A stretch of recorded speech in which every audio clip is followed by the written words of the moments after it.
What's up, everyone? My name is Zach, and as always, this is Fuzz Drones. What I like to do on this channel is test out some of the heaviest sounding devices that are on the market, do a demo for them, and then release that demo to you. So today we are going to be checking out part 2 of 5 small pedal builders that you should know about. Like I stated in the first video, the whole reason for this series is just to show you that there are some small pedal builders out there that are just doing some extremely great things, and I just want to shed some light onto them just so everybody is aware of them. So without further ado, let's dive into the video. First up is going to be from Non-Human Audio, and this is the UNCLEAN. Now, the UNCLEAN is a cascading distortion pedal, and what I mean by cascading is this is actually 2 distortion circuits running into series, and the end result is just a phenomenal sounding distortion pedal.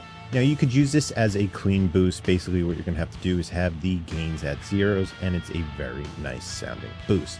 Or you could use it as a full-on distortion that's going to sound rich, full, and just absolutely phenomenal. Now, one thing this does very well is it works great with other pedals. I'm always looking for distortion pedals that I could stack with some fuzz, with some overdrives, that are not going to sound like a mushy mess after stacking 1 or 2 pedals into it. So now let's go over the controls of the UNCLEAN. So on the right side right here, you have your 2 gains. You have your gain 1, which comes first in the series, and your gain 2. This is going to sound a bit brighter, a little bit more aggressive, and then on the bottom it's going to sound a bit more dark. Then on the top left right here, you have your volume, and on the bottom left you have your resonance knob. So now let's take a couple of minutes and check out and hear how the UNCLEAN sounds.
Second up on the list is going to be the Dizzy Tone from FUZZ, and this is going to get fuzzy. This is going to get gated, and your overall tone is just going to be filled with character.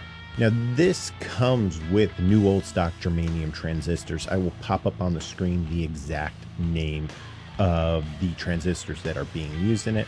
Personally, I can't pronounce it. I think it's like Matsu Shitsu or something, but I will pop them up on the screen just so you know what you're getting if you decide to grab one of these. Now, this one specifically is part of a limited etched batch. I love everything about this. I really like these knobs on this one right here. I haven't seen those on other pedals, and I think they're really rad. And I love the design on it. It's very psychedelic looking, and I think it just works well with the pedal. Now, me personally, I am not the biggest fan of the Dizzy Tone circuit, but after having this for a little bit, it definitely has grown on me, and I think I might explore more into that circuit down the line. So now let's go over the controls of the Dizzy Tone. On the left, right, on the left right here, you have your sustain. This is going to give you more saturation or more sustain. In the middle, you have your balance. This is going to be the bias control for the third transistor, and this is going to be the closest thing to a volume knob. And then lastly, you have your attack, which is going to act like a tone knob. So now let's check out the Dizzy Tone and hear how it sounds.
Third up on the list is going to be the Swamp Lord from MINOTAUR Sonic Terrors. And if you are a Doom player and you love those heavy sludge tones, this is a pedal to check out.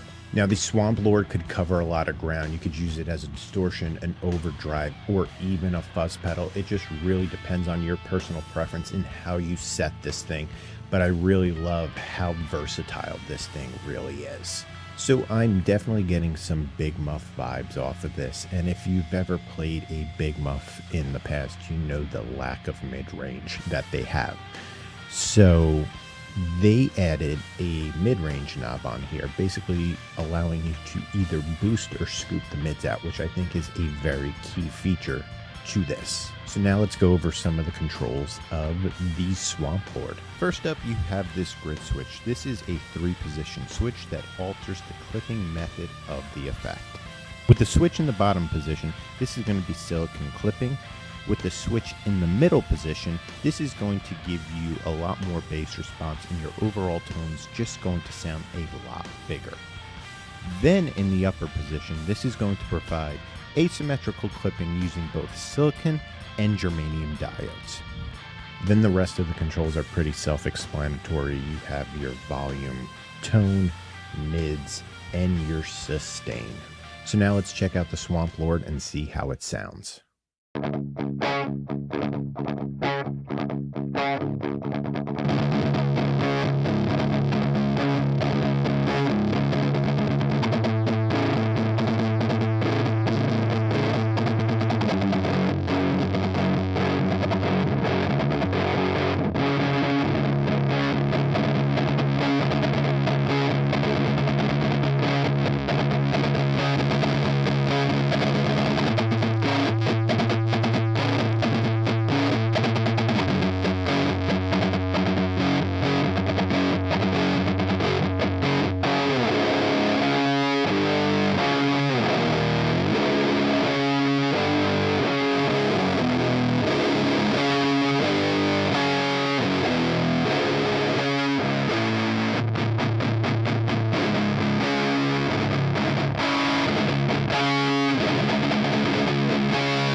Fourth up on the list is going to be the Vena Cava filter from Intensive Care Audio.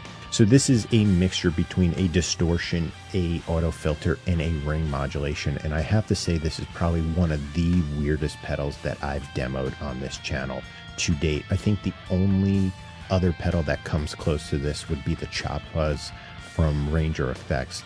I feel these two definitely take the cake for just getting some really weird tones. And I think it's quite refreshing to get a pedal like this, just because it's not your traditional fuzz or a traditional distortion. It's kind of a pedal that always keeps you on your feet, and you don't know what to expect coming out of this thing. I think it's just a very cool pedal. So now let's do a rundown of the controls of the Vena Cava filter. So you have a wave function rotary knob on the bottom. This is an 8-position switch that allows you to select between one of 8 available LFO waveforms. Then you have a frequency knob which selects the frequency speed of the LFO. Then you have the ring knob which sets the base frequencies of a ring modulator which is swept by the LFO along with the filter. Then you have a ring switch, and this removes the LFO controlling the ring modulator frequencies. Then you have a voice switch which selects between 2 voicing options for the filter. Then you have your volume knob right here, and we all know what that does. Then you have a peak knob which sets the depth of the LFO controlling the filter notch and the ring modulator frequencies.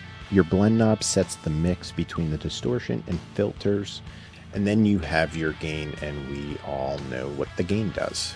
So all in all, I think this is a very, very cool pedal, and I really feel it would shine for like interludes in between songs while you're tuning and everything like that, or even just like weird soundscapes at the end of the track. When me and John were playing this in the studio, we definitely were thinking of like some Godspeed You Black Emperor tracks, just where it's just like very obscure, weird noises that just tie everything together. And if you're familiar with the band, you know that's kind of like the thing that they do. So all in all, very cool pedal. Now let's check out the Vena Cava filter in a pedal section.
Then last up on the list is going to be the MEQ driver from Origin Effects. So this is going to be a mid booster and a drive pedal, and it is modeled after the Pultec EQ. So what Origin did with this is basically reimagine that Pultec EQ and optimized it for all you guitar players out there. So I haven't used a Pultec EQ in the past, but talking to John about it, he says it is a great piece of gear and it's known for its gentle EQ curves. The thing I like about this specifically is how it sculpts out your mids, and it just gives you a very nice wide open feel. Everything just sounds very natural when using this.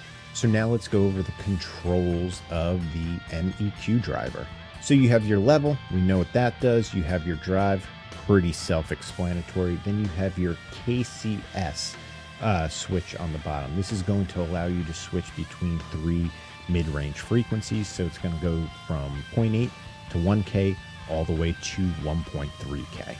Then you have your cut switch. This is going to roll off more of your high end, turning it counterclockwise. Then you have an adapt switch in position 1. This is going to engage the cut control.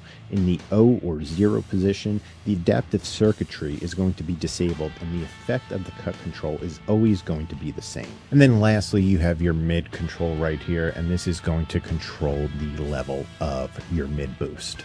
So now let's check out some tones from the MEQ driver.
All right, so that is part 2 of this series. I hope everybody enjoyed it.